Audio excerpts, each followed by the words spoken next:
Hello students, कैसे हैं आप लोग। घर पे पढ़ाई कर लेना। अभी जो भी चैप्टर्स हम अभी करवा रहे हैं ना, वो हम बाद में रिपीट करेंगे क्लास में। अभी रिपीट नहीं होंगे, इसलिए साथ साथ पढ़ते रहो, ठीक है। आज हम लोग फिजिक्स में इलेक्ट्रोस्टैटिक्स में इलेक्ट्रिक फ्लक्स पढ़ेंगे। क्लास में हमने उसी पे एंड किया था, तो अभी हम इलेक्ट्रिक फ्लक्स से ही स्टार्ट करते हैं। वैसे मैंने इलेक्ट्रिक फ्लक्स समझा दिया था लास्ट क्लास में। It is number of electric lines of forces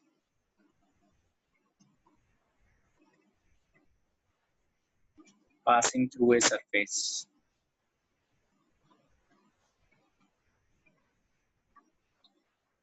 perpendicular to it,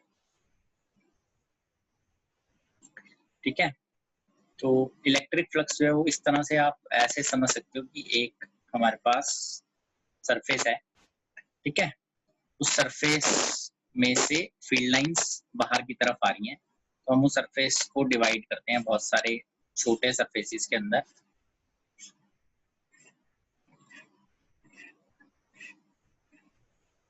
तो इसके अंदर जो लाइंस हैं वो इस तरह से बाहर आएंगी, फील्ड लाइंस ऑफ फोर्सेस, ठीक है।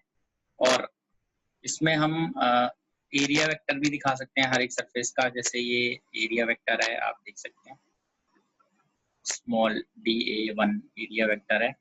ये area vector is always outward normal. इसका भी जैसे एरिया वेक्टर हुआ एक सरफेस का DA2, ठीक है। तो जब हम फ्लक्स कैलकुलेट करते हैं तो ये इस तरह से हम इसको लिखते हैं, E1 dot DA1 vector plus E2 dot DA2 vector. क्योंकि हमने सरफेस में बहुत सारे डिवाइड कर रखे हैं पोर्शंस को, तो हर पोर्शन में से जो इलेक्ट्रिक फील्ड निकल रही है उसका डॉट प्रोडक्ट उसके एरिया वेक्टर के साथ लेंगे। तो फ्लक्स जब हम नेट निकालेंगे तो इट इज d फाई का इंटीग्रेशन, ये आएगा इस तरह से, E1 dot DA1 E2 dot DA2, ऐसे चलता रहेगा ये, ठीक है। तो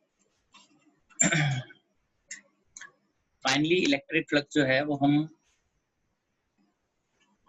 दो तरीके से इसको यूज करते हैं, using charge.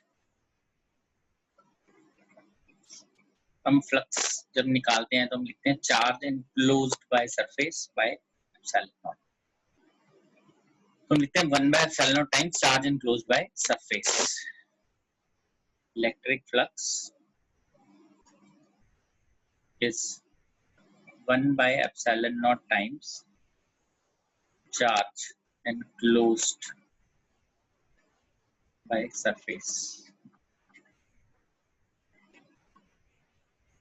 or using electric field।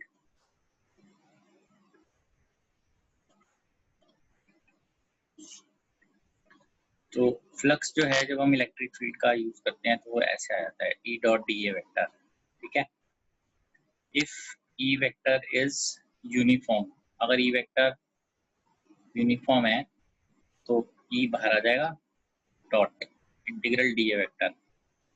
तो पूरे सरफेस का इंटीग्रेशन करके, इंटीग्रेशन DA करके हम A लिख लेते हैं। This is EA cos theta. इसको आगे हम समझेंगे अभी कैसे क्या इस तरीके से हमें करना है, ठीक है। तो आइए हम इसको पहले कुछ क्वेश्चंस को हम देखते हैं, प्रॉब्लम्स इन्वॉल्विंग चार्ज के साथ हम कैसे इसको कर सकते हैं। क्वेश्चन नंबर 1 देखते हैं। Charge Q is placed at center of a cube. Find electric flux through cube, पूरे क्यूब में से, and through a एक फेस में से कितना इलेक्ट्रिक फ्लक्स है। ठीक है, तो देखते हैं जरा इसको।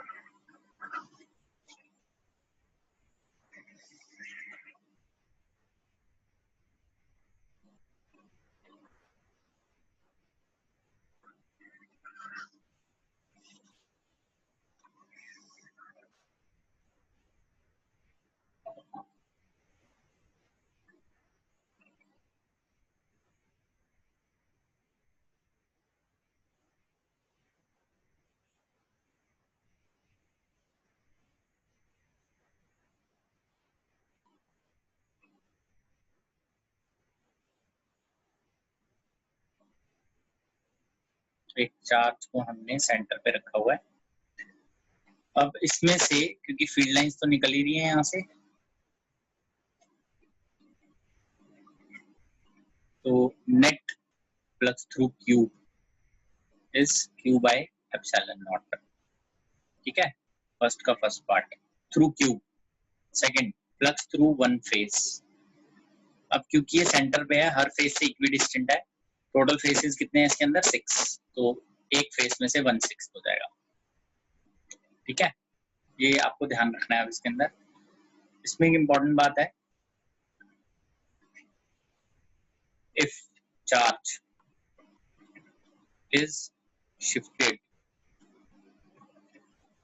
to right or left by some distance, then net flux through cube remains same.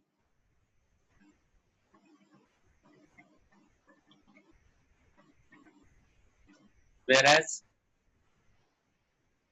electric flux through nearer surface increases.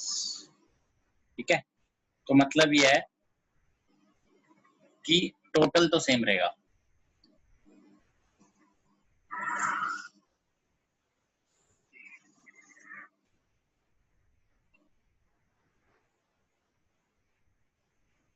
तो एक चीज हम यहाँ इससे क्लियर कर लेते हैं कि जो इलेक्ट्रिक फ्लक्स होता है inside the surface, that does not depend upon distribution of charge. तो ये हम यहाँ लिख लेते हैं कि इलेक्ट्रिक फ्लक्स जो है inside, electric flux inside the surface,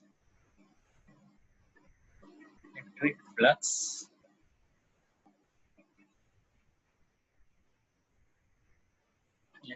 flux due to charge inside surface does not depend upon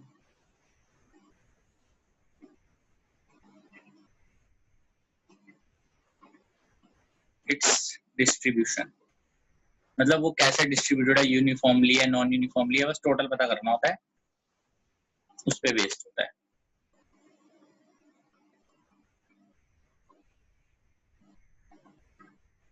distribution,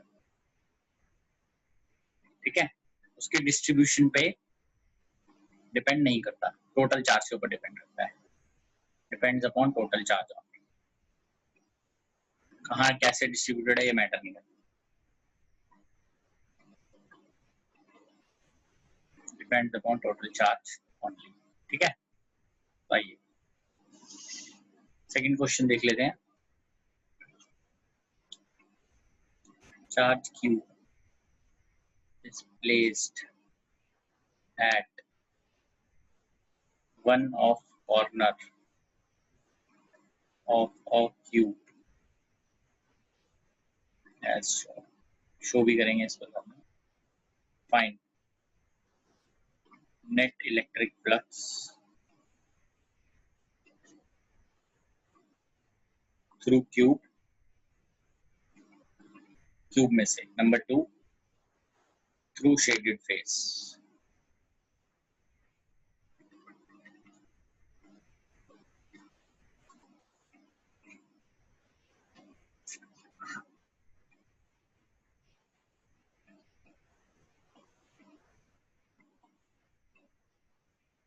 यहाँ पे प्लेस्ड है और ये शेडेड फेस कर देते हैं हम, इसमें से आपको पता करना है।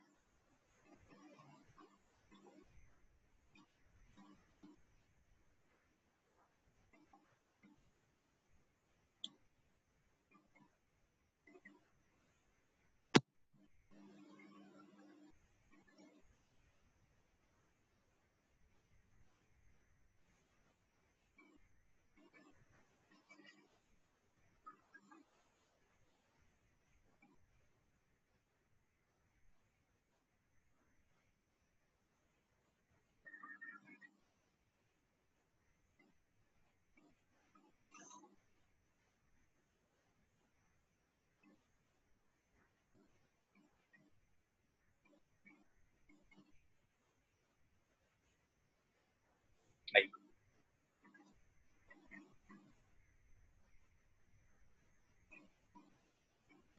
Charge fuse placed at one of the corner of the cube, ठीक है।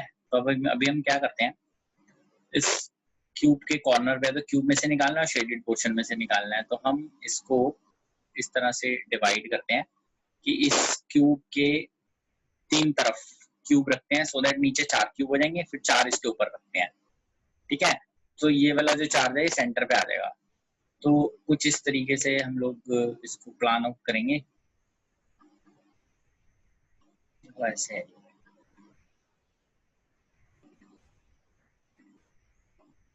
कोशिश करते हैं इसको बनाने की 3D में, जैसे बोला है मैंने।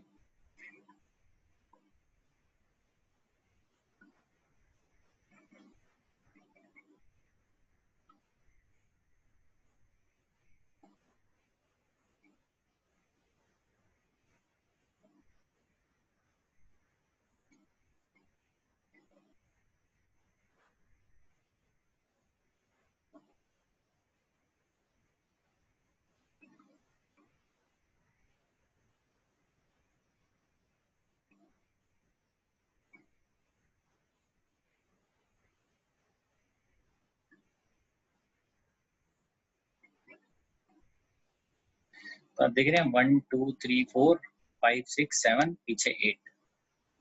इसमें हम बीच में इसके चार्ज हम रखते हैं, यहाँ से ऐसे, यहाँ बीच में हम चार्ज रखते हैं, ठीक है। तो ये चार्ज बेसिकली 8 क्यूब्स में डिवाइड हो रहा है।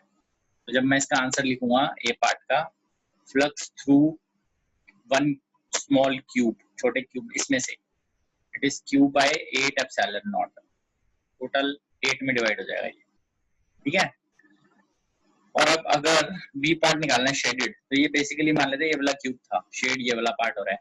तो flux through one face of big cube, जो बड़ा क्यूब है उसमें से, बड़े क्यूब में से टोटल है क्यूब बाय एप्सिलॉन नॉट, और उसके एक फेस में से हमने भी पीछे किया है क्यूब बाय 6 एप्सिलॉन नॉट, ये है।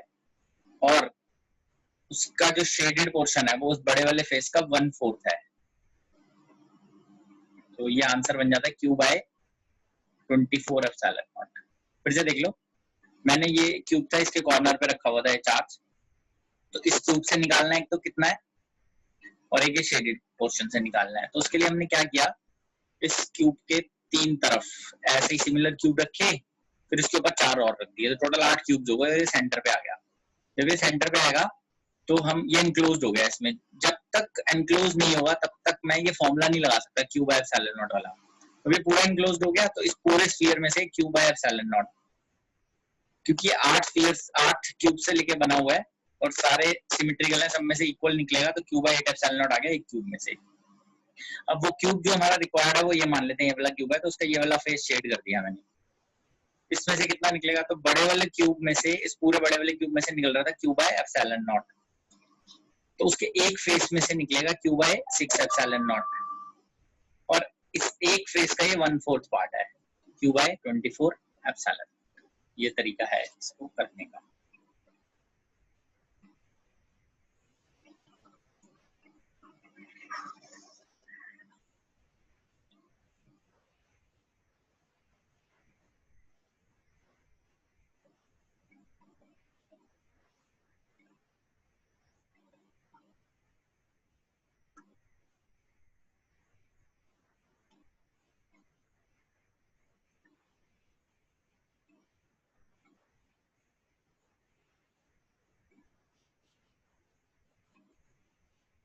8 क्यूब इसलिए ताकि ये अंदर बिल्कुल एनक्लोज हो जाए और सिमेट्री बन जाए।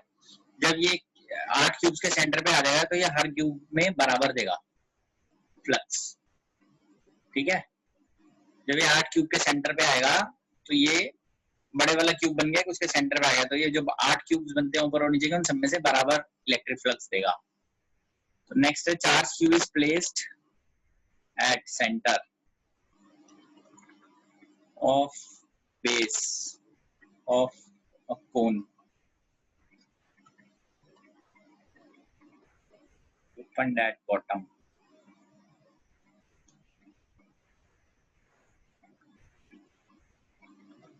Find electric flux through cone.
आइए इसको सॉल्व करते हैं। तो ऐसे क्वेश्चंस के लिए जिनमें अब ये ओपन है एक्चुअली, ठीक है, क्यू रखते हैं यहाँ पे and will put a hypothetical cone to close it. तो अभी जो टोटल फ्लक्स है उसकी वैल्यू होगी Q by epsilon naught.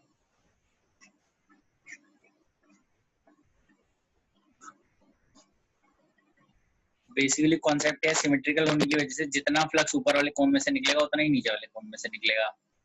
Flux through cone will be half of this q by 2 epsilon not, ठीक है। तो और ये जो हमारा आंसर है दिस विल नॉट चेंज। अगर बेस में सेम रखूं और ऊपर से चेंज कर दूं, अगर इसको ये कर्व पार्ट जो है इसका अगर हम चेंज भी कर देते हैं वो सेम आंसर रहेगा। जैसे देख लेते हैं, कोन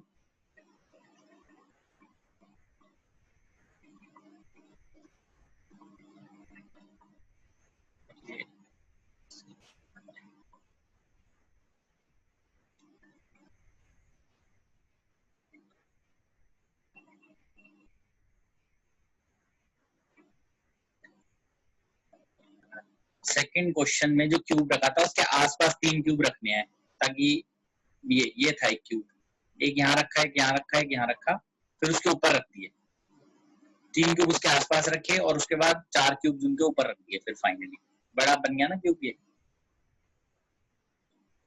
भी इसको देख लेते हैं। तो इस केस के लिए मुझे इसको यहाँ से ऐसे क्लोज करना है।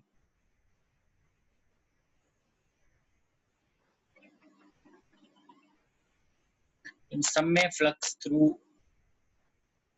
अपर portion is Q by 2 epsilon naught, ये आ जाता है सब, ठीक है। तो तीनों में केस सेम ही बनेगा और क्यू बाय 2 एप्सिलॉन नॉट आ जाएगा, मतलब हमारा आंसर। आगे बढ़ते हैं हम इसमें।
अभी क्वेश्चन नंबर 4 हम देख लेते हैं एक बार।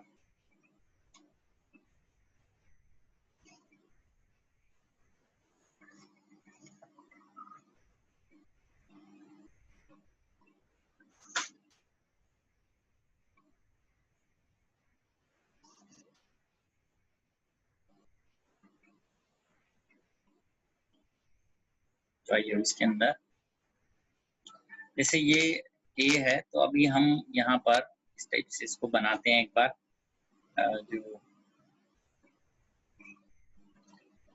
इसको कंप्लीट करते हैं, जो स्क्वायर शीट है, ऐसी ए जो शीट है, ऐसी हम यहाँ पे 3 शीट्स रखते हैं इसके साथ।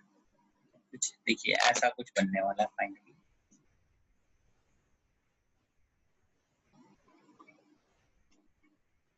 ठीक है, अभी जो शीट थी ना, ये ऐसे इस तरह से हो रही है। नीचे देखो यहाँ पर, ये बेस में ये शीट थी, एक शीट थी ये वाली। ठीक है, इसके ऊपर सेंटर पे यहाँ पे चार्ज पड़ा हुआ था। ये अगर ये साइड अगर ए है यहाँ तक, ये भी ए है यहाँ तक, तो ये 2A की साइड हो गई। तो इससे ये वर्टिकल भी 2A हो गई, है ना। तो इसके सेंटर पे यहाँ पे चार्ज आ गया, इस पॉइंट पे चार्ज आ गया। ये इसकी हाइट यहाँ से A है। तो अभी तो बड़ा सिंपल है, वही पुराने वाला टाइप का क्वेश्चन है, बट सिर्फ डिफरेंट फॉर्मेट में आ गया। Flux through, flux total, total cube में से फ्लक्स कितना है, Q by epsilon naught. Flux through one face is Q by 6 epsilon naught, एक फेस में से, और उस एक फेस का ये 1/4 पार्ट है flux through shaded. Q by 6 epsilon naught, इसका 1/4, आंसर इज 24 एप्सिलॉन नॉट। ठीक है, ये आ गया हमारे पास। आप देख सकते हैं इसको भी, किसी को कोई डाउट आ रहा है अभी तक, किसी कोई चीज क्लियर नहीं हुई तो आप पूछ सकते हैं। जो पिछला क्वेश्चन था इसमें, if Q is displaced upward, अगर मान लो ऊपर की तरफ बढ़ जाता है, तो टोटल फ्लक्स पे कोई फर्क नहीं पड़ता, but flux through upper portion will be greater than Q by 2 epsilon not, ऐसे आ जाएगा। ठीक है, तो आई थिंक ये पुराने टाइप की प्रॉब्लम थी जो हमने कवर की, तो आपको क्लियर होगी अभी। पुराने वाला जैसे ही क्वेश्चन था, अलग नए फॉर्मेट के अंदर।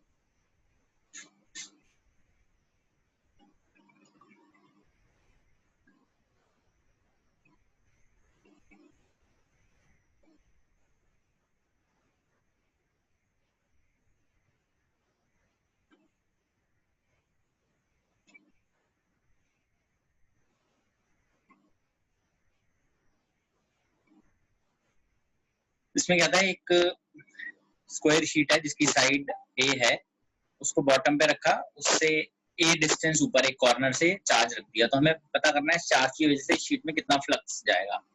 तो हमने क्या किया, हमने सिमेट्री यूज की और ऐसी ही 3 शीट्स और इसके आसपास रख दी। एक यहाँ रखेंगे, एक इधर रखेंगे, एक इधर रखेंगे, तो जो ये एक नया स्क्वायर बन जाएगा 2A साइड का। ठीक है, ऐसी वर्टिकल रखेंगे और ये पूरा क्यूब हम बंद कर देंगे।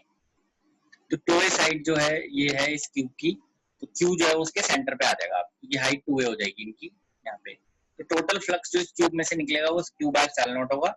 एक फेस में से 1/6 होगा, क्योंकि 6 फेसेस हैं, और एक फेस के शेडेड पोर्शन में से ये 1/4 पोर्शन है किसी भी फेस का, तो इसका 1/4 कर देंगे, क्यू बाय 24 एप्सिलॉन नॉट। ऐसा हमने पहले भी किया था क्वेश्चन।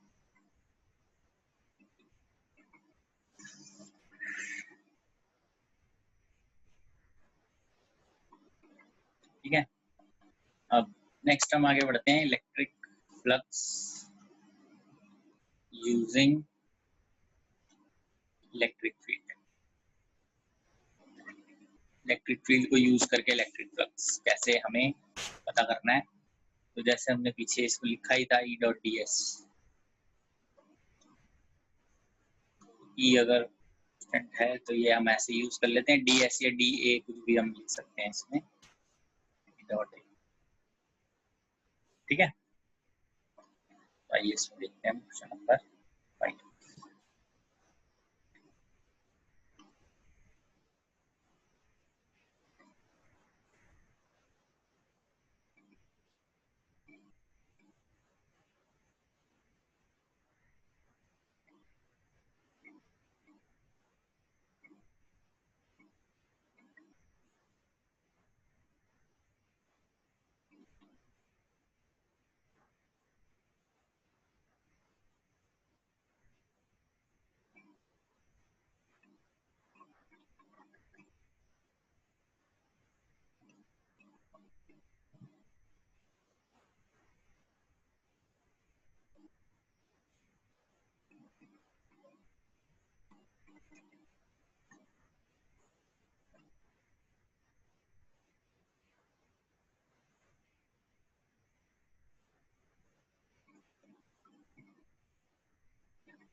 आइए इसको एक बार हम लोग अंडरस्टैंड करते हैं। जैसे ये एक हमने क्यूब यहाँ प्लेस किया हुआ है इलेक्ट्रिक फील्ड में। इलेक्ट्रिक फील्ड जो है वो ऐसे इस तरह से जा रही है, ठीक है। अब बाकी चीजें हमें पता करनी है इसके बारे में जो पूछा जा रहा है।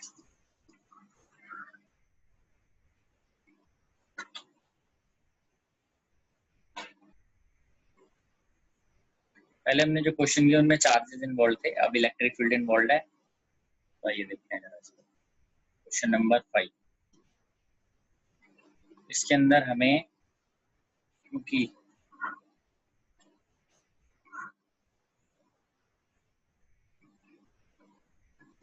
और फील्ड अगर हमें ऐसे मिल रही है इसमें, तो आप देखेंगे इसकी जो फेसेस हैं, जैसे ये फेस है इसका एरिया वेक्टर ऊपर जा रहा है, इस फेस का एरिया वेक्टर यहाँ से बाहर आ रहा होगा, इसका एरिया वेक्टर नीचे, इसका एरिया वेक्टर इधर, इसका एरिया वेक्टर यहाँ से बाहर आ रहा होगा। तो इसमें जो फेस मैं शेड कर रहा हूँ ये और ये वाला, ये दो फेस में फ्लक्स हम देखते हैं एक बार। इलेक्ट्रिक फील्ड अंदर है, इसमें एरिया बाहर है, दोनों के बीच में एंगल जो है वो cos 180 डिग्री है, मतलब एंगल 180 डिग्री है, तो ये हो जाएगा -a। और जो दूसरा है φ2, दोनों सेम डायरेक्शन में है,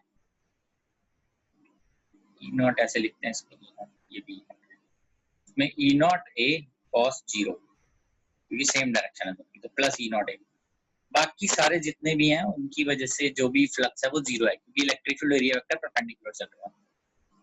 आप देख सकते हैं कोई भी एक फेस देखिए, इलेक्ट्रिक फील्ड राइट में है, एरिया वेक्टर उसके परपेंडिकुलर है, तो जो नेट हमारे पास आता है वो φ1 + φ2 आता है। इसका मतलब -E0A + E0A, आंसर इज 0, ठीक है। और क्योंकि इसके अंदर नेट फ्लक्स 0 आ गया, तो चार्ज एनक्लोज्ड इज आल्सो वो भी 0 हो जाएगा।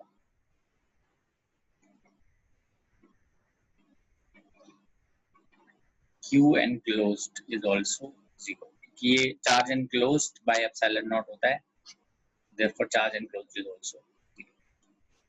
आगे बढ़ते हैं। If electric field varies as E vector is equal to alpha x I cap, where alpha is constant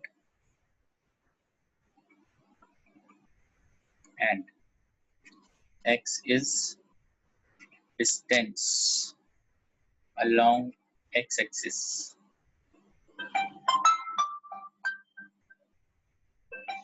from origin. A cube of side L is placed at distance A from origin as shown. Find electric flux through Q.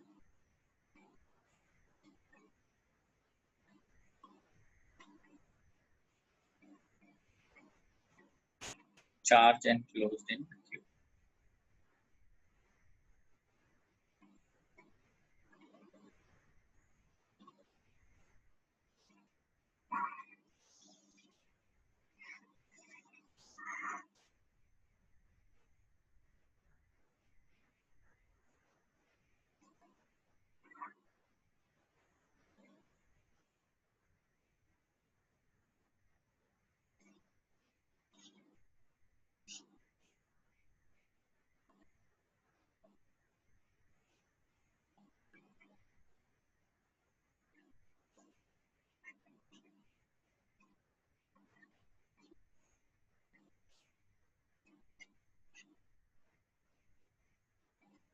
Field ऐसे है इसमें,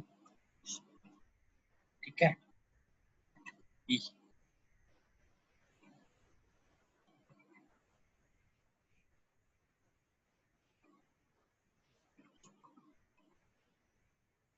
इस तरीके से। तो electric field अगर very कर रही है एक्स डायरेक्शन में, मतलब x इज इक्वल टू 0 पे 0 थी और जैसे जैसे x बढ़ रहा है वैसे वैसे वैल्यू बढ़ रही है। एक क्यूब जिसकी साइड L है उसको बीच में कहीं रखा हुआ है, तो अब देखते हैं किस तरह से हमें करना है। अब इसके अंदर क्या है कि हम क्यूब जो है उसका डिस्टेंस यहाँ से हम ले लेते हैं a और ये डिस्टेंस है L।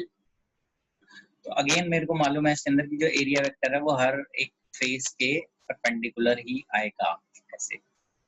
तो अब मैं इसको ये एक तो लेता हूँ, ये वाला क्वेश्चन एरिया फेस का, और एक ये बाकी सबकी वजह से 0 ही होगा क्योंकि area vector electric field vector आपस में परपेंडिकुलर। तो flux at 1 is equal to E1 और एरिया A और cos 180 है इसमें, एरिया इज आउटवर्ड नॉर्मल और electric field towards x axis है। E1 की वैल्यू आ जाएगी alpha A, capital A is the area which is L square और -1। This is flux 1। Now flux 2 through this face, जो दूर का फेस है वहाँ E2A cos 0, क्योंकि उधर से एरिया वेक्टर भी बाहर आ रहा है और इलेक्ट्रिक फील्ड भी वहां से राइट की तरफ है। पीछे वाले फेस में एरिया वेक्टर लेफ्ट में, इलेक्ट्रिक फील्ड राइट में। ये आ जाएगा E2 अल्फा और x की वैल्यू आ जाएगी A प्लस L, एरिया हो गया L square. This is flux 2। Net flux phi1 plus phi2, this is alpha AL square alpha L cube minus alpha AL square, this is alpha L cube। ठीक है, ये आ गया net flux, ये electric flux through cube है।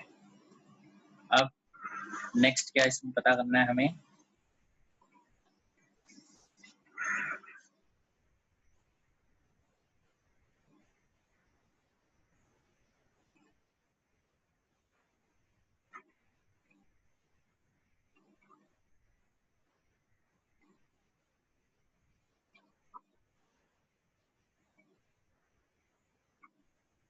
Net flux जो है वो है charge enclosed bye epsilon not. Therefore charge enclosed जो है that is epsilon not alpha L cube. ठीक है, ये आ गया चार्ज एनक्लोज्ड। तो ये तरीका है इसको क्वेश्चन को करने का। पहले इलेक्ट्रिक फ्लक्स निकाला उन दो साइड से जो इलेक्ट्रिक फील्ड के अलोंग है, एरिया वेक्टर उनका उसके अलोंग है, बाकी जो सबका एरिया वेक्टर क्योंकि परपेंडिकुलर है तो वो 0 ही बन जाएगा। ठीक है, तो देख लीजिए बेटा, आपको अगर इसमें कोई किसी को प्रॉब्लम है तो आप पूछ सकते हैं, फिर हम आगे बढ़ते हैं इसके अंदर।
यस,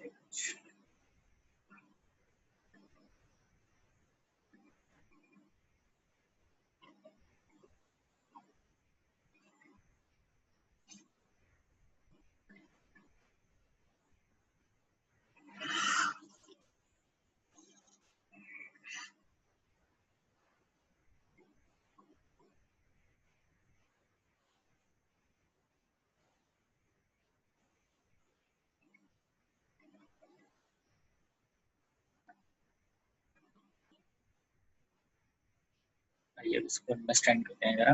ये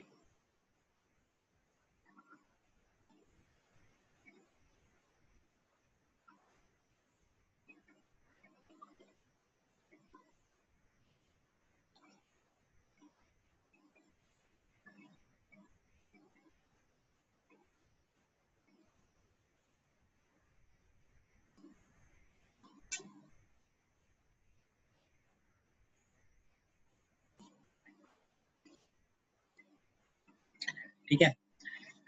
अब इसके अंदर हमें इस तरीके से करना है, there is a closed hemisphere, radius आ रहा है उसका, हमें उसको एक्सटर्नल इलेक्ट्रिक फील्ड में प्लेस करना है। This is the electric field, E naught जिसने उसको प्लेस किया है। Find net electric flux coming out of the curve surface. तो अभी देखते हैं इसका एरिया वेक्टर है, ये फ्लैट सरफेस का, नीचे से कर्व्ड होगा ना, सर्कल होगा, उसका एरिया वेक्टर ऐसे है, नीचे इलेक्ट्रिक फील्ड ऊपर है, तो फ्लक्स एंटरिंग कितना हुआ, इलेक्ट्रिक फील्ड ऊपर है, एरिया नीचे है, cos 180 है, so this is minus E naught into pi r square, ठीक है। अब फ्लक्स एग्जिटिंग हमें ये पता करना है, this is flux through curve surface, यही है, ये मुझे पता करना है। तो मुझे ये मालूम है कि अंदर चार्ज एनक्लोज तो जीरो है, चार्ज तो है ही नहीं इसके अंदर, क्योंकि ऐसे इलेक्ट्रिक फील्ड आ रही है और वो कांस्टेंट है, तो फ्लक्स नेट वो जीरो होगा। फ्लक्स नेट कितना है, जितना एंटर कर रहा है और जितना एग्जिट कर रहा है, एग्जिट। तो ये जीरो हम यहाँ लगाएंगे, फाइनली ये आ जाएगा जितना एंटर कर रहा है minus pi R square E plus exiting. This exiting is the required flux, जो हमें चाहिए, exiting is the required flux.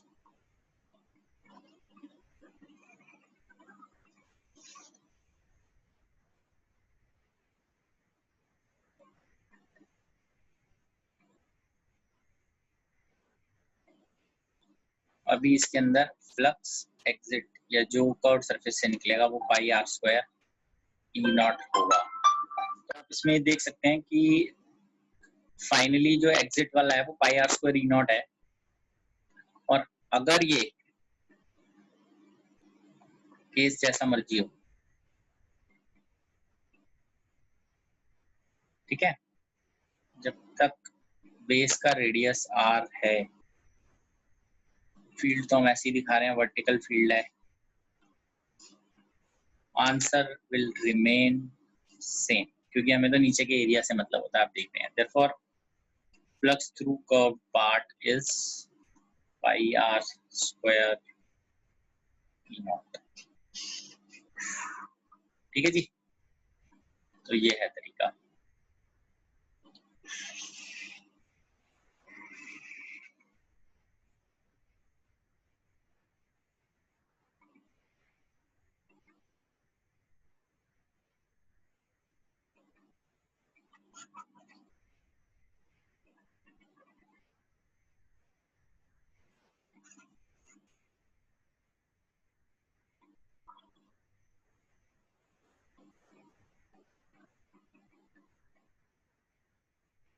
ठीक है,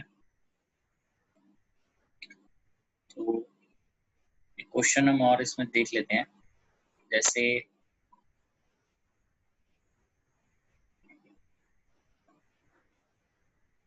ये है ऐसे, अगर इसके अंदर हम यहाँ से लें ऐसे ही, तो बताइए क्या, find flux, the electric flux coming out from curved surface, curved surface से कितना आ रहा है बाहर की तरफ, एनी गेसेस, कोई बता सकता है इसको? देखो चैट के थ्रू अगर आप इसको एक्सप्लेन कर पाते हो तो बताओ।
देखो जब इसको यहाँ से प्रोजेक्ट करेंगे, अगर हम सामने से देखते हैं किसी भी जो स्फीयर है,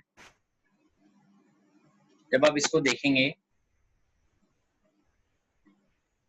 क्वेश्चन नंबर 8 में आपने एक हेमिस्फीयर लिया और उसको आपने सामने, मतलब उसके इलेक्ट्रिक फील्ड ऐसे लेके जा रहे हैं, सामने अगर वॉल है तो वॉल के ऊपर प्रोजेक्शन क्या होगी, इसकी अगर लाइट थ्रो करेंगे तो it will be a semi circle. तो ये सेमी सर्कल का एरिया आएगा यहाँ पे। फ्लक्स एंटरिंग जो है वो भी यही होगा, माइनस पाई आर स्क्वायर का half E not, semi circle होगा ना। और एग्जिटिंग में भी यही आएगा, because net charge enclosed is zero. Curve surface से एग्जिटिंग वाला निकलेगा पाई आर स्क्वायर बाय। आइए अब आगे बढ़ते हैं इसमें गॉस लॉ में।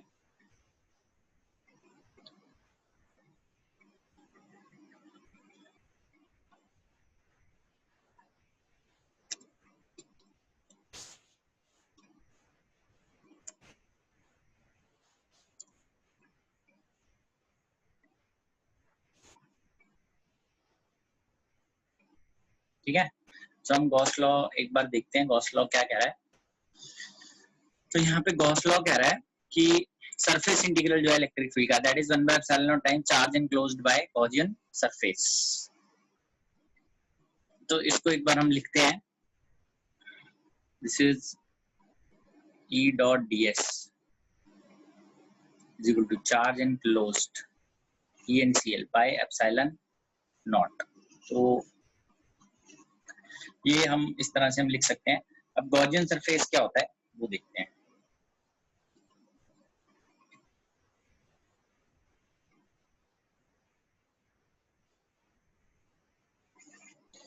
गॉसियन सरफेस जो है वो एक ऐसा सरफेस है जो कुछ प्रॉपर्टीज को सेटिस्फाई करता है। Any closed surface is taken as Gaussian surface provided it follows some conditions। Condition क्या है वो देख लेते हैं, ठीक है।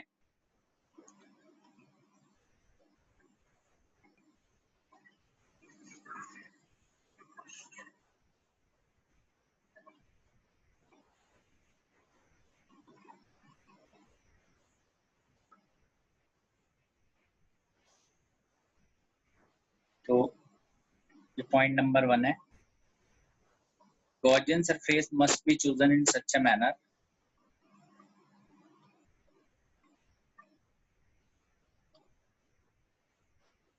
such that E vector is either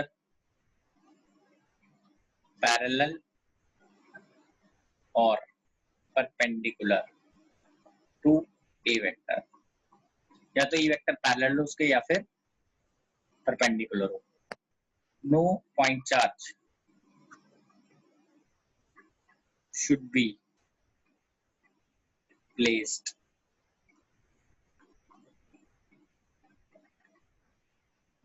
on Gaussian surface। और आप ऐसे भी कैसे, Gaussian surface cannot pass through point charge।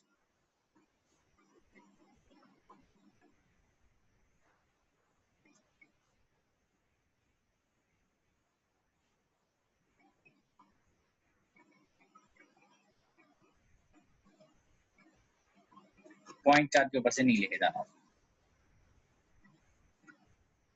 But continuous charge से पास कर सकता है।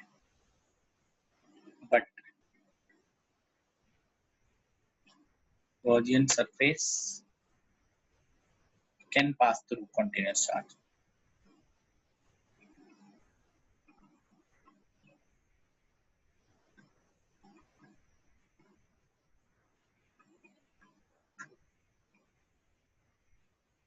जैसे ये हम अगर ड्रॉ करें ऐसे एक, और एक चार्ज यहाँ पड़ा है, नॉट पॉसिबल, ये पॉसिबल नहीं है, ठीक है। So here Gauss law is used to find electric field। find electric field.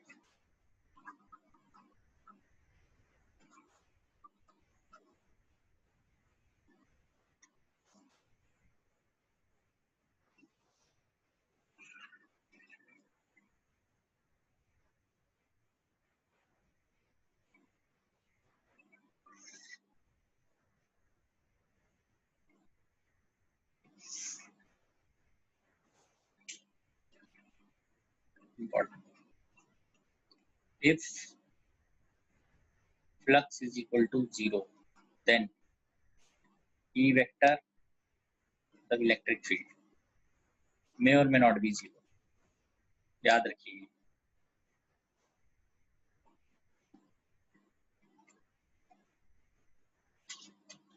जैसे इसका एक एग्जांपल आप ले सकते हैं कि an electric dipole is in a closed surface.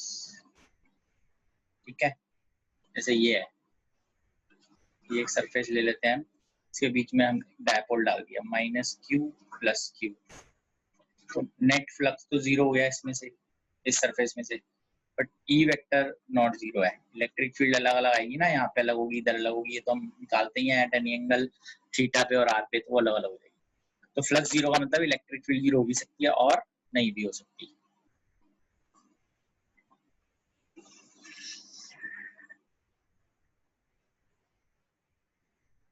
And if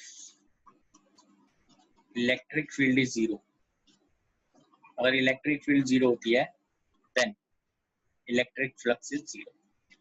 अगर फील्ड 0 है तो इलेक्ट्रिक फ्लक्स 0 है. ठीक है, इंपॉर्टेंट बात. नेक्स्ट,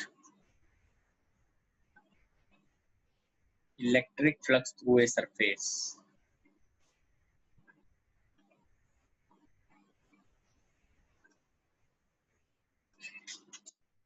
is due to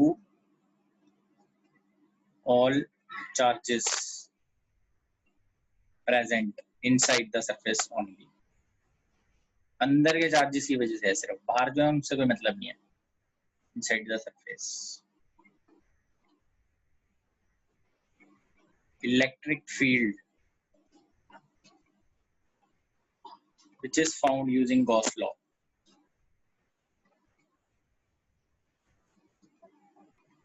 जहां भी हम लगाएंगे इसको गॉस लॉ को और वहां से हम इलेक्ट्रिक फील्ड पता करते हैं, तो अगर वहां कोई बाहर चार्जेस भी प्रेजेंट है अंदर, उन सबकी वजह से होती है हमेशा. जबकि हम फ्लक्स जब भी लेंगे तो वो अंदर के चार्जेस की वजह से लेंगे. बट इलेक्ट्रिक फील्ड जो भी गॉस लॉ के थ्रू आएगी is due to all charges present inside और आउटसाइड, इनसाइड और आउटसाइड गॉसियन सरफेस.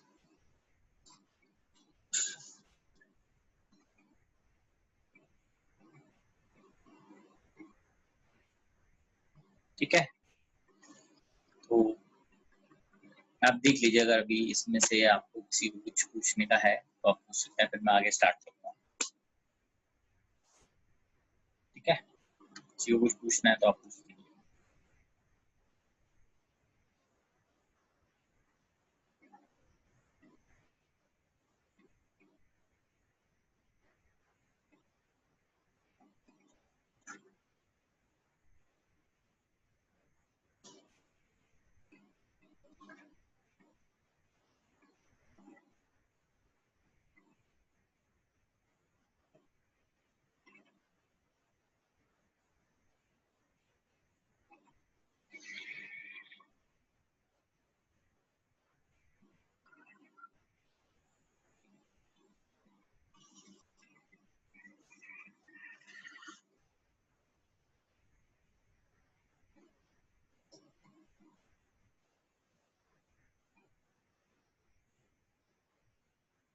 यहाँ से स्टार्ट करते हैं. Derive an expression of electric field for a point charge using Gauss law.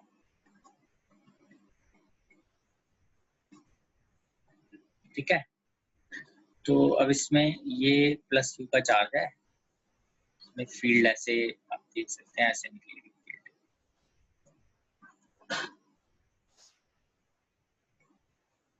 जितने भी हम यहाँ पे अभी डेरिवेशंस करेंगे उनमें गॉसियन सरफेस फिक्स है।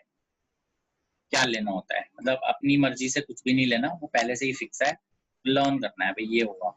जैसे अब इसके अंदर गॉसियन सरफेस जो है वो एक स्फीयर है, ठीक है, एक स्फीयर है। तो आप देखेंगे इस स्फीयर में से इलेक्ट्रिक फील्ड तो आपने ब्लैक से देखी ली बाहर आ रही है, जो एरिया है इसका वो इस तरह से बाहर आएगा, वो भी आउटवर्ड नॉर्मल रहता है हमेशा, ये ऐसे बाहर आएगा, ठीक है। जैसे फील्ड बाहर आ रही होगी वैसे एरिया भी यहाँ से बाहर आ रहा होगा। चार्ज यहाँ प्लेस्ड है, तो इसके ऊपर ये डिस्टेंस अगर हम ले लेते हैं यहाँ से r, तो हम ये अप्लाई करेंगे यहाँ पे E dot ds integral charge enclosed bye epsilon not, ठीक है। तो अभी पूरे सरफेस के ऊपर अगर E आप देख ही रहे हो, बिकॉज वैसे हमने पहले इसके बारे में पता किया ही हुआ है कि E एट डिस्टेंस r पे सेम होती है, उसकी वैल्यू सेम है। तो अंदर ही इसमें ये ओपन करते हैं, magnitude is same E D S, और हर बार जो डी एस या डी ए ले लेते हैं, चलो ए ले रहे हैं हम डी ए, और डॉट प्रोडक्ट है तो उनके बीच में एंगल cos 0 आ रहा है हर जगह, देखिए ए वेक्टर और ई वेक्टर, ये ब्लैक वाला ई है, ये वाला ए है, तो दोनों के बीच में एंगल 0 है। This is charge enclosed which is q by epsilon not. E is taken as common, integral of dA cos 0 is 1 q epsilon naught. What is the total surface area for this sphere whose radius is r? It is 4 pi r square. आपको पता ही है ये q by epsilon naught। तो आपने देखा ये value आ गई हमारे पास 4 pi epsilon naught r square. So this is a derivation using Gauss law for a point charge. E versus r जो हमारा ग्राफ था वो ये है, ध्यान रखेंगे। देख लीजिए किसी को कुछ पूछना है इसके अंदर, अगर किसी को क्लियर नहीं हुआ तो हम इसको दोबारा से एक्सप्लेन करेंगे, आप चेक कर लीजिए इसको एक बार।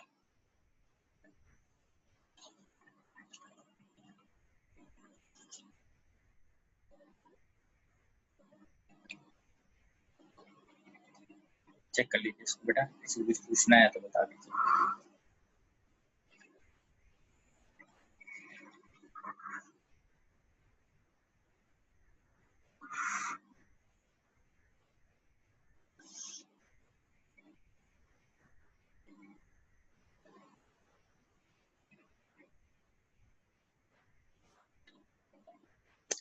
हाँ देख लेते हैं एक बार इसको, कोई बात। हम एक इलेक्ट्रिक फील्ड का पॉइंट चार्ज की वजह से एक एक्सप्रेशन डिराइव कर रहे हैं। तो पॉइंट चार्ज लिया, उसकी हमने फील्ड लाइंस ड्रॉ कर, तो फील्ड लाइंस आपको पहले से पता ही है क्योंकि हम वो लास्ट क्लास में ड्रॉ कर चुके हैं।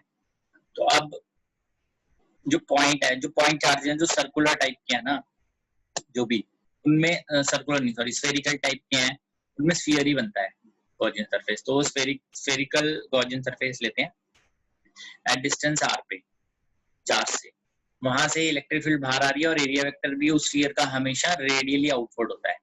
हमेशा ध्यान रखिए जो एरिया वेक्टर है स्फीयर का that is radially outwards. So E dot D is Q enclosed bye epsilon not लिखा। अब इसमें हर जगह पे E और A आप देख सकते हैं उनकी डायरेक्शन सेम है, तो E dA cos 0 आ जाएगा। तो E बाहर आएगा, इंटीग्रल ऑफ dA करेंगे, तो इंटीग्रेशन ऑफ dA का मतलब है मुझे यहाँ पे ये एरिया पूरा कंप्लीट करना है सरफेस का। सरफेस का एरिया कितना होता है 4 pi r square. Charge enclose तो Q है सरफेस के अंदर जितना चार्ज है, तो Q by 4 pi epsilon naught r आता है। E inversely proportional to r square है, तो उसका ग्राफ ऐसा बनता है। इसका कोई नाम नहीं है, इसको हाइपरबोला मत बोल देना, दिस इज नॉट हाइपरबोला, ठीक है।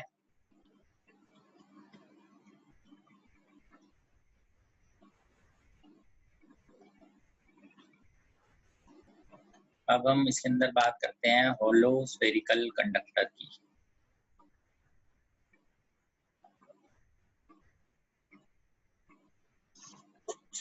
अब इसके अंदर हम एक चीज ध्यान रखेंगे, इंपॉर्टेंट बात, charge cannot reside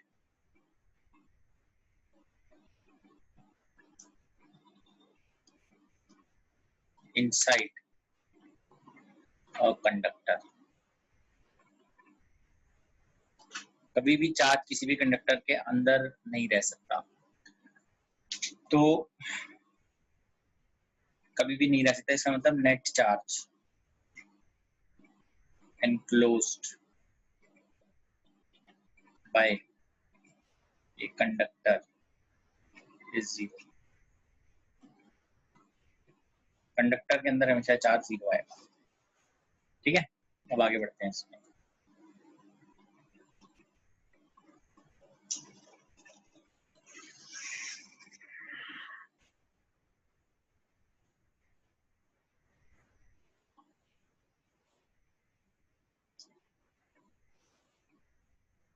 radially outward area vector, area vector is radius जैसे बाहर की तरफ, रेडियस ड्रॉ करोगे उससे बाहर की तरफ आएगा area.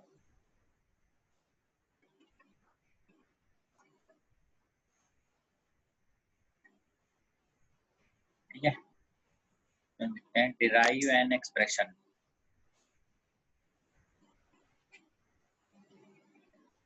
of electric field for a charged spherical conductor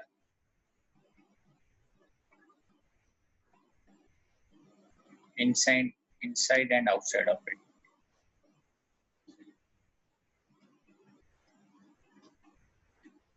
मतलब ये ऐसे दिया हुआ आपको एक चार्ज स्फेरिकल कंडक्टर दिया हुआ है, ठीक है, फील्ड लाइन तो इसकी ऐसे ही है, तो इस पे बताना है हमें अंदर और बाहर इसकी क्या चार्ज क्यों है। तो आइए अब इसको देखते हैं जरा। ठीक है, तो जब हम अंदर इसके ड्रॉ करना है, अंदर बात करनी है, अंदर पता करना है, तो मुझे अंदर गॉसियन सरफेस ड्रॉ करना है। ठीक है, तो मैं अंदर एक गॉसियन सरफेस ड्रॉ करता हूँ एट डिस्टेंस स्मॉल आर पे।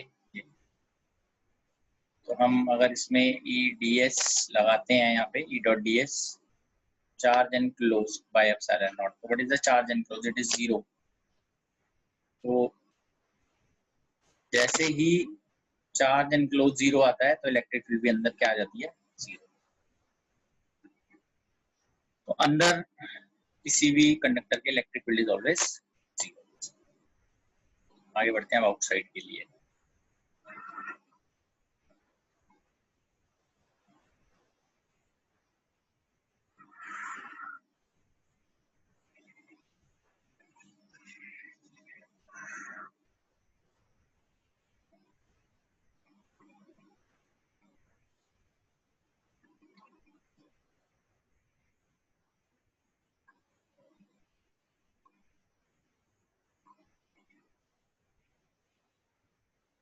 आउटसाइड, अगर हम आउटसाइड की बात करते हैं, ये हम ड्रॉ करते हैं अगर,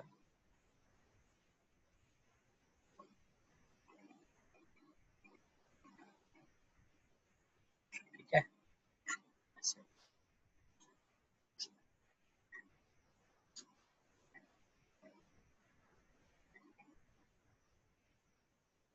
हम एक गॉसियन सरफेस ड्रॉ करते हैं at distance small R from the center, E dot D S charge enclosed which is q by epsilon naught. तो इस पॉइंट पे ए और फिर से इलेक्ट्रिक फील्ड और ए एरिया वेक्टर उसका फिर से सेम हो गया, ई डी एस जो है वो सेम डायरेक्शन में आ गया, q by epsilon not. Will write E integral of D S cos 0 बनना है q बाय एप्सिलॉन नॉट। ये आ गया गॉसियन सरफेस का सरफेस एरिया। तो अगर r रेडियस पे है ये स्फीयर तो ये वैल्यू बन जाती है इसकी। तो आप देख सकते हो E is equal to q by 4 pi epsilon naught r square. ठीक है, तो इसका मतलब ये हुआ, आप देख सकते हैं जब स्मॉल आर आर से कम है तो इलेक्ट्रिक फील्ड 0 है, जब स्मॉल आर आर से बड़ा है तो इलेक्ट्रिक फील्ड ये है Q/4πε0 आर स्क्वायर। आप इसको ये ड्रॉ कर सकते हैं E वर्सेस R को, ठीक है। जैसे आएगा फील्ड है तक ये ओपन है, फिर इस पॉइंट से ये फिल होके ऐसे आगे बढ़ जाएगा, ठीक है। तो इस पॉइंट पे इसकी वैल्यू आ जाएगी Q/4πε0 R square. Now important बात है ये, on surface of every conductor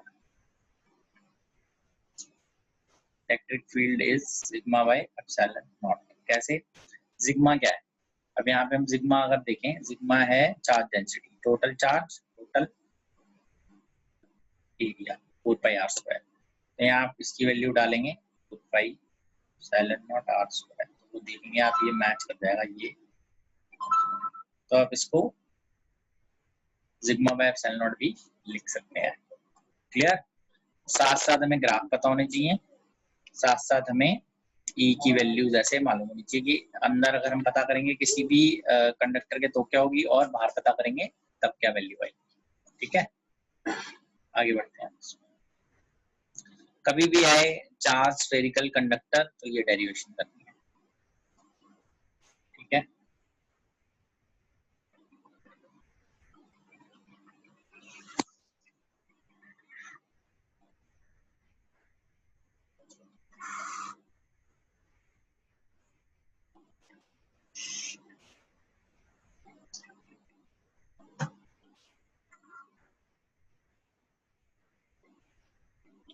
फिर से नेक्स्ट इसमें ये है, derive an expression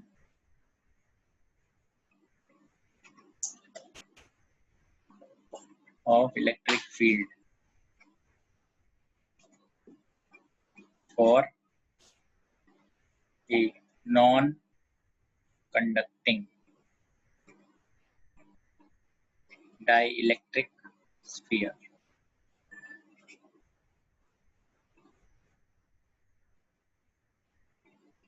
Inside and outside of it.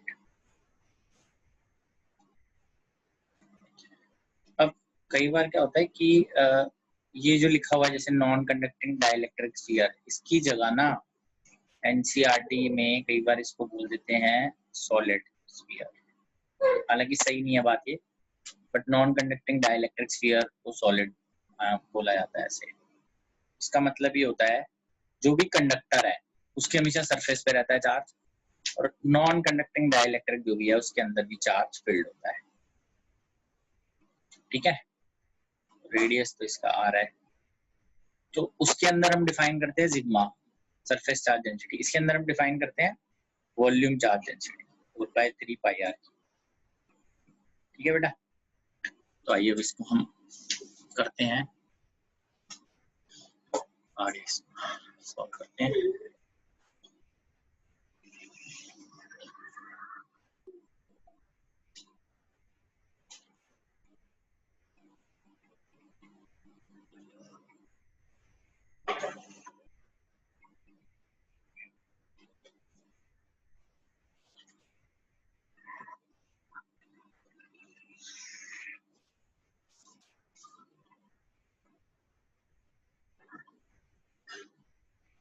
ठीक है, तो आइए इसमें ध्यान रखते हैं इनसाइड। इनसाइड के लिए हमने स्फीयर ले लिया पहले तो, और जिसमें ये तो चार्ज तो फील्ड ही है, सेंटर से डिस्टेंस स्मॉल आर पे एक ये ड्रॉ कर लिया, ई dot D S Q enclosed bye epsilon not, ठीक है। मैंने कहा था कॉन्टिन्यूस चार्ज हो तो गॉसियन सरफेस ड्रॉ हो सकता है, so this is E ds cos 0 charge enclosed. उसके लिए हम कैसे निकालेंगे चार्ज एनक्लोज्ड को? Charge per unit volume into volume जितना भी ये गॉसियन सरफेस ऑक्यूपाई करेगा। सो दिस इज यहाँ ये ऐसे E integral of D S surface area आ गया 4 pi R square cos 0 1 rho into 4 pi R cube by 3 epsilon naught.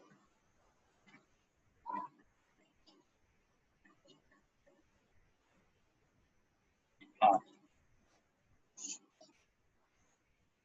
ये आ जाता है हमारे पास। रो आप चाहें तो लिख भी सकते हैं यहाँ से इस फॉर्मेट में, ये जो है ये रो है, इसको आप उठा के यहाँ डाल सकते हैं, वैसे ये है प्रोपोर्शनल आ रहा है मतलब यहाँ पे। ठीक है, फॉर आउटसाइड अगर हम बात करते हैं तो आउटसाइड में ये सेम ही आएगा, ये अंदर फील्ड है पूरा, है ना। बाहर से जीरो हम हटा देते हैं इसको, ये पोर्शन ये मैं बाहर से जीरो हटाऊंगा इसका चार्ज, बाकी तो सेम ही है।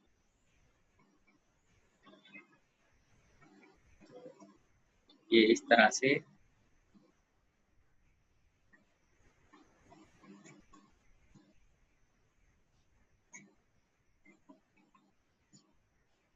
ठीक है, और यहाँ से इधर तक ये स्मॉल आ रहा है, ये सेम है, अंदर सिर्फ इसके चार्ज था तो ये सेम बनेगा बिल्कुल। ठीक है, यहाँ तक डेरिवेशन सेम है। अब इसके बाद ये हमें लिखनी है वैल्यू, वो लिख देते हैं एक बार। जब हम बात कर रहे हैं r लेस देन r की, तो this is rho r by 3 epsilon naught. बाहर वाले की ये बात कर रहे हैं, इसमें दोनों बराबर होते हैं, ये कॉन्टिन्यूस फंक्शन है, ये हम ठीक करके बनाएंगे अब।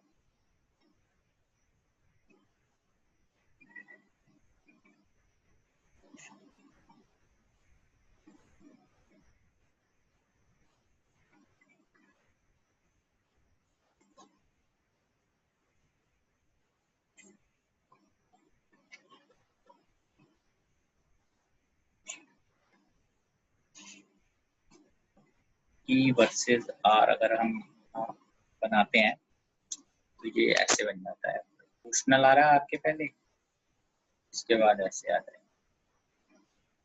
ये कैपिटल R, इस पे वैल्यू आप निकालना चाहें तो निकाल सकते हैं। This is rho r by 3 epsilon naught. क्योंकि ये कंडक्टर नहीं है, नॉन कंडक्टिंग डाइलेक्ट्रिक है, तो ये इस पे अलाउड नहीं है।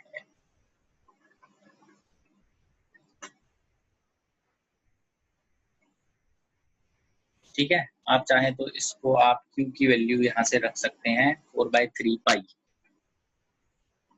तो ये वैल्यू बन जाएगी Q की जगह rho into 4 pi R square capital R cube, ऐसे भी लिख सकते हैं इसको। ठीक है, बाकी आप जैसे भी याद करना चाहेंगे उसको आप याद कर सकते हैं, कोई प्रॉब्लम नहीं है उसमें। ऐसे भी इस तरीके से भी याद कर सकते हैं, इस तरीके से भी याद कर सकते हैं, जैसे भी आपको ठीक लग रहा है इसके अंदर। ठीक है, आगे बढ़ते हैं उसमें हम।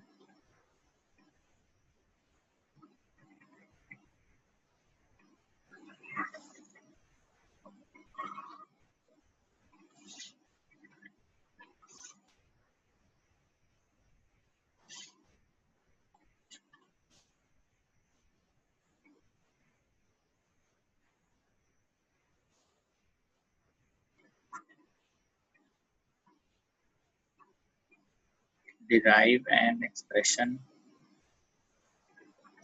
of electric field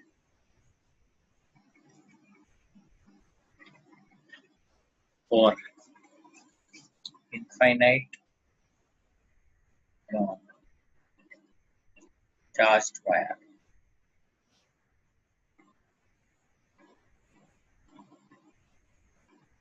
ठीक है, सभी कुछ इस टाइप का है, ऐसे इंफिनिटी तक के वायर है आपके पास,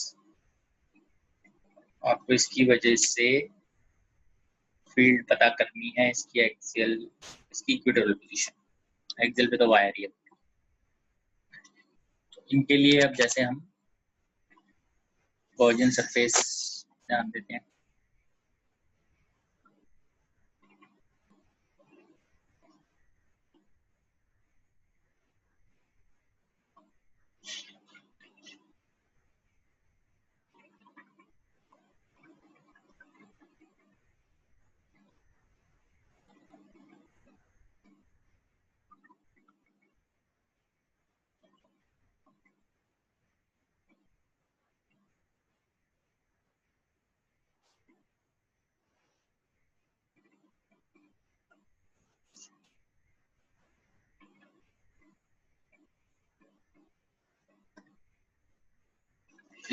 ऐसे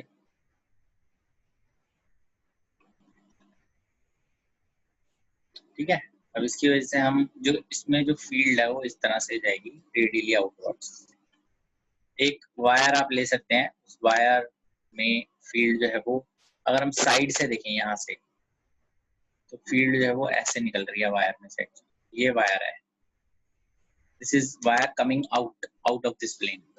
ठीक है, ये पॉइंट मतलब ये जो सेंटर पे है, this is the wire coming out of this plane. तो इसमें से जो फील्ड है वो इस तरह से निकलेगी ऐसे चार्ज ऐसे। तो ये तो इसके लिए हम जो वो लेते हैं गॉसियन सरफेस, वो कुछ इस टाइप का होता है, सिलेंड्रिकल टाइप।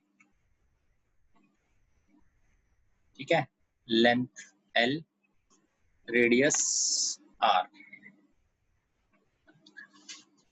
तो इसका ये वाला एरिया वेक्टर ऐसे निकलेगा, ये एरिया वेक्टर ऐसे निकलेगा। बाकी जो इसके एरिया वेक्टर हैं वो इसके साथ, ये देखिए ये रेड के साथ मैं जैसे ग्रीन दिखा रहा हूँ, ये सारे एरिया वेक्टर हैं इसके साथ, इलेक्ट्रिक फील्ड के साथ ही निकले। तो ये मैं ऐसे लिखता हूँ E dot ds charge enclosed bye epsilon not. इसके अंदर lambda is given, charge per unit length. ठीक है, इसमें लैम्डा गिवन होगा।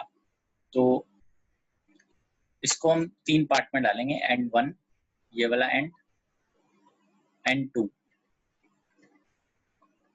और कर्व पार्ट, 3 पार्ट में डिवाइड होगा। तो ये आएगा E dot ds N1, E dot ds N2 plus E dot ds curve part. Charge enclose lambda charge per unit length into length bye epsilon not. अभी ये तो 0 हो जाएगा, क्यों? क्योंकि इलेक्ट्रिक फील्ड ऊपर है, एरिया वेक्टर ऐसे बाहर आ रहा है। N2 भी 0 हो जाएगा क्योंकि एरिया वेक्टर इधर बाहर आ रहा है, इलेक्ट्रिक फील्ड ऊपर है। ये बच जाएगा सिर्फ इसमें E और इंटीग्रल ds, क्योंकि इलेक्ट्रिक फील्ड और ds की डायरेक्शन सेम है। देयरफॉर ये आ जाएगा E integral of ds lambda L bye epsilon not. इसको जब हम फाइनली लिखते हैं इंटीग्रल ऑफ ds, तो आप बताइए जो कर्व सरफेस एरिया है, कर्व है ना, curve surface area of cylinder क्या होता है? तो 2 पाई r l lambda L bye epsilon naught. ये वैल्यू आ जाती है lambda divided by 2 pi epsilon naught r। इसका मतलब for an infinite long wire at distance r electric field is this. तो अगर आप इसका भी डायग्राम ऐसे बनाएंगे E वर्सेस R, इसका ग्राफ हाइपरबोला है। ठीक है, यह हाइपरबोलिक टाइप का ग्राफ है, आप देख सकते हैं इसको।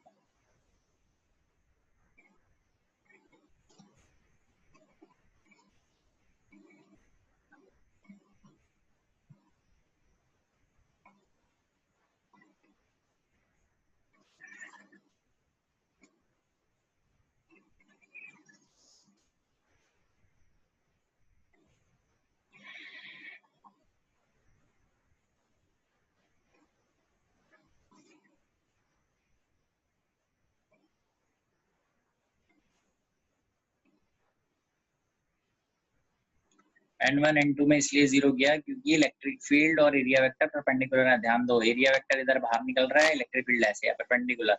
एरिया वेक्टर ऐसे बाहर आ रहा है, इलेक्ट्रिक फील्ड सीधी ऊपर, 0 बनता है डॉट प्रोडक्ट, इसलिए दोनों में एंगल 90 बन जाएगा।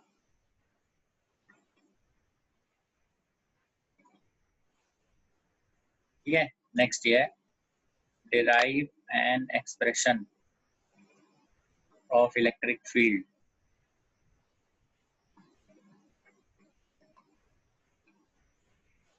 for an infinite long thin sheet having surface charge density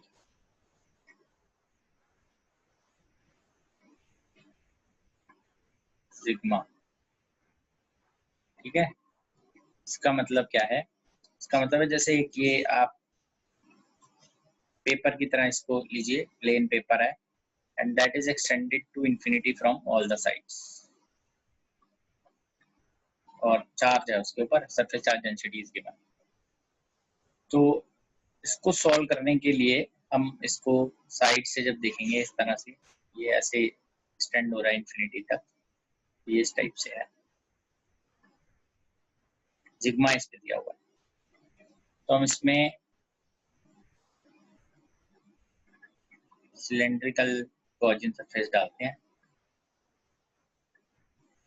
तो जो फील्ड है वो तो ऐसे ही बाहर आएगी, यहाँ से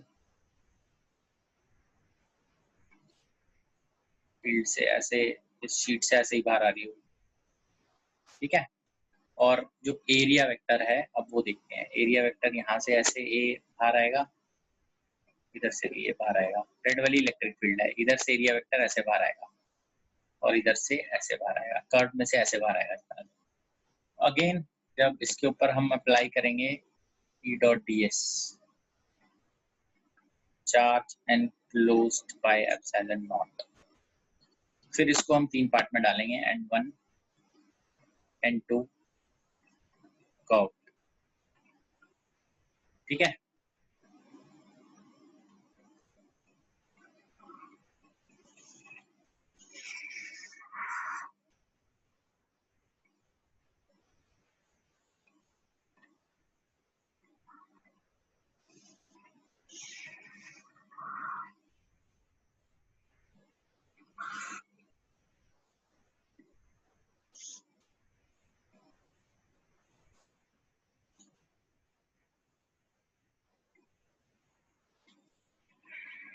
तो ये आ जाएगा E dot D S N1, E dot D S N2 plus curve part E dot D S, this is equal to charge enclosed, कितना चार्ज इसमें एनक्लोज है। तो अब देख सकते हैं इसमें sigma into A by epsilon naught, small area ले लेते हैं इस पोर्शन का जो इसके अंदर है, इसका एरिया ए ले लेते हैं, तो charge per unit area into A by epsilon naught. तो एंड 1 मतलब ये एंड जेड, ई और ए सेम डायरेक्शन में है, cos 0 आ गया, ई और ए सेम डायरेक्शन में है यहाँ पे, and 2, this is and 1, this is and 2, दोनों की डायरेक्शन सेम है। प्लस कर्व्ड है, उसमें देखिए इलेक्ट्रिक फील्ड तो ऊपर की तरफ होगा ना, रेड वाला ऊपर है और ये ऐसे आ रहा है, ये 0 हो जाएगा, sigma A by epsilon naught, formula आ गया 2EA sigma A by epsilon naught, final answer is sigma by epsilon constant. वैसे जैसे जैसे हम दूर जाएंगे शीट से, वैसे वैसे इलेक्ट्रिक फील्ड जो है वो चेंज होनी स्टार्ट हो जाती है, बट अकॉर्डिंग टू दिस जो है सिस्टम, इसमें अब इलेक्ट्रिक फील्ड जो है वो कांस्टेंट आ रही है, तो कोई बात नहीं, आपको ऐसे ही डिराइव करना है।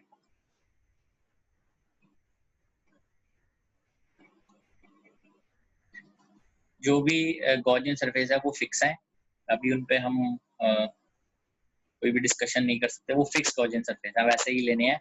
क्योंकि जब भी गॉसियन सरफेस चूज किया जाता है तो वो हमें देख के चूज करना है कि इलेक्ट्रिक फील्ड या तो एरिया वेक्टर के साथ आ जाए या 90 डिग्री पे आ जाए, तो वो यही बनते हैं, ठीक है। और एंड 1 पे आप देखेंगे एरिया ऊपर है, आउटवर्ड नॉर्मल, इलेक्ट्रिक फील्ड भी ऊपर है, cos 0 हुआ इसलिए ये आ गया। एंड 2 पे भी इलेक्ट्रिक फील्ड भी नीचे है, एरिया भी नीचे है, cos 0 हो गया, फिर से ये आ गया। कर्व सरफेस में एरिया वेक्टर राइट में बाहर आ रहा है, इलेक्ट्रिक फील्ड ऊपर है, दोनों में एंगल 90 हो गया।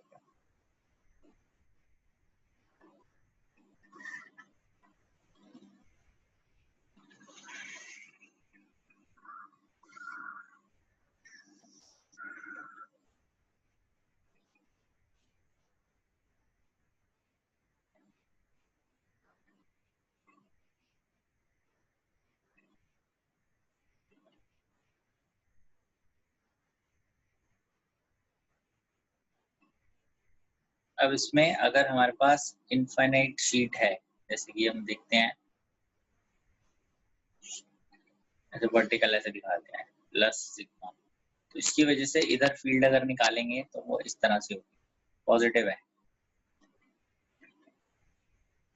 Sigma bye 2 epsilon not electric field होगी, लेफ्ट साइड में ऐसे होगी सिग्मा बाय 2 एप्सिलॉन नॉट। ठीक है। अगर नेगेटिवली चार्ज, ये पॉजिटिवली चार्ज है, नेगेटिवली इनफिनिट शीट हो,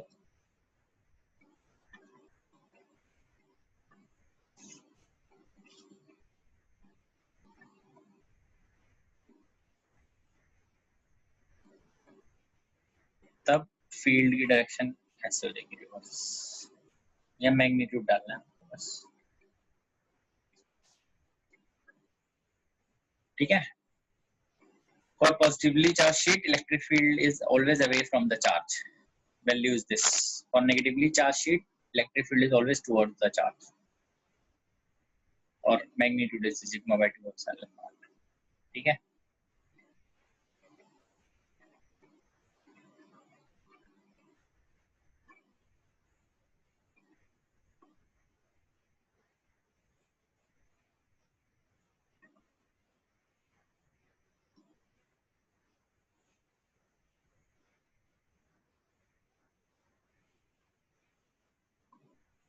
ये next step, derive an expression of electric field for a conductor having surface charge density sigma. और इसको करना है हमें, आगे देखते हैं इसको।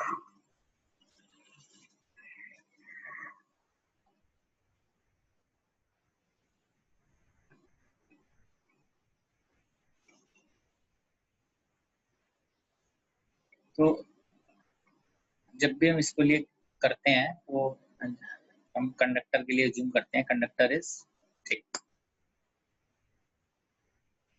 वैसे कंडक्टर आपने ये जूम कर लिया अगर यहाँ पे इस टाइप से कुछ,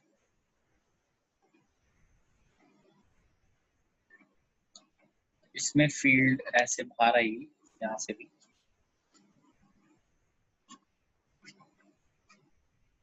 तो इसमें हम क्या करेंगे, हम एक हल्का छोटा सा यहाँ गॉसियन सरफेस लेते हैं, फील्ड इसमें ऐसे बाहर आ रही है और एरिया वेक्टर भी बाहर आ रहा है ऐसे, राइट। तो हम ऐसे लिखेंगे E dot A charge enclosed यहाँ पे बाय एप्सिलॉन नॉट। तो ये ई और ए डायरेक्शन सेम है। चार्ज एनक्लोज्ड इज सिग्मा, क्योंकि इस पूरे के ऊपर सिग्मा गिवन है, surface charge density into area small by epsilon naught. This comes as sigma by epsilon naught. So on the surface of every conductor, we can always say electric field is sigma by epsilon naught. There is an alternative route. ऐसे expression जैसे आप कर रहे हो, तो एक alternate method भी है। जैसे आपने ये एक थिन एक शीट ले ली, ठीक है, थिक है, सॉरी थिन नहीं है, थिक है, इसमें इधर भी है और इधर भी है,